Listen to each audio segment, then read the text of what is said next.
to his inner circle. It is not a weapon of attack, but a mirror that reflects the truth about what you are facing. And once you know this truth, you can make conscious choices. Withdraw energy from the archontic systems, refuse authority to archontic voices, stop seeking validation from those who have no soul to validate yours. Now that you know the question and the telltale signs, how can you apply this knowledge to your daily life? Here's a practical 6-step guide. Practice asking yourself this question. Sit in silence. Place your hand over your heart. Ask yourself, what do I love? Observe what happens in your body. Notice the calm that arises, the memories that surface, the expansion you feel in your chest. This is your reference point. This is how genuine love manifests. Memorize this frequency. Start with low-risk interactions. Not to maliciously test people, but to develop your discernment. Ask the question to the supermarket cashier, your coworker, your neighbor. Observe the responses. Most will answer with ease, warmth, and authenticity, but some will show telltale signs. When that happens, you'll know. You don't need to accuse or confront them. Just be aware to protect your energy. Question authority figures. Apply the question to those who hold positions of authority in your life. Your boss, your doctor, your spiritual leader. Anyone who asks for your trust, obedience, or submission. This is not disrespectful. It is discernment. Pneumatics are under no obligation to submit to authority. Archontic. This question reveals who serves the monad and who serves the demiurge. Share with other pneumatics. Not publicly or indiscriminately, but with those you recognize as pneumatics. People who demonstrate the potential for spiritual awakening. This knowledge spreads from soul to soul, from frequency to frequency. The more pneumatics who can identify archons, the less power these entities will have over the collective consciousness.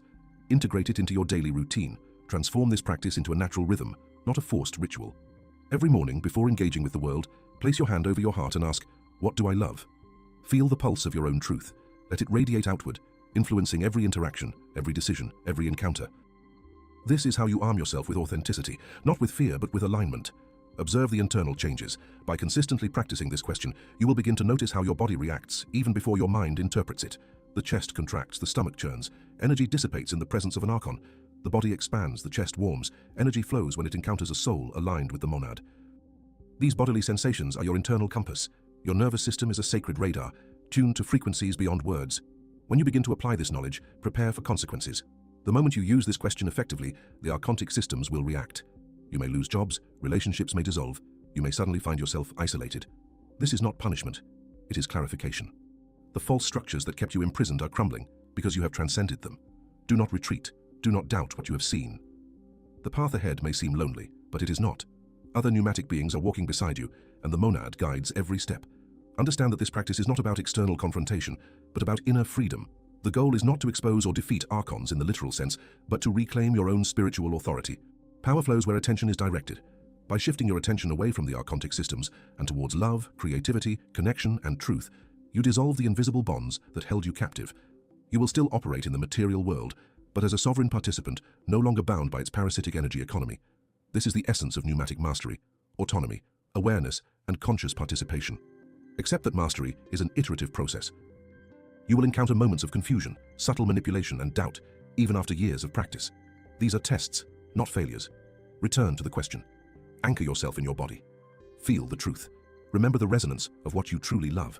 Each time you return with each recalibration, your discernment sharpens, your energy stabilizes, your capacity to operate freely expands. This is a journey of intimacy with yourself, with life, with the divine spark. Each question is a meditation, a communion, a subtle but powerful act of resistance against forces that fragment or exploit your soul. It's not aggression, it's alignment. It's not judgment, it's clarity. It's not fear, it's love in action. And when this practice takes root in your being, you will discover that the world responds, not by changing its structures overnight, but by reflecting the amplified presence of conscious pneumatic beings. The question is simple. The practice is subtle, the power is profound. Start today. Ask yourself, listen, feel, expand. And remember, you don't seek to defeat, but to understand. And by understanding, you are already free.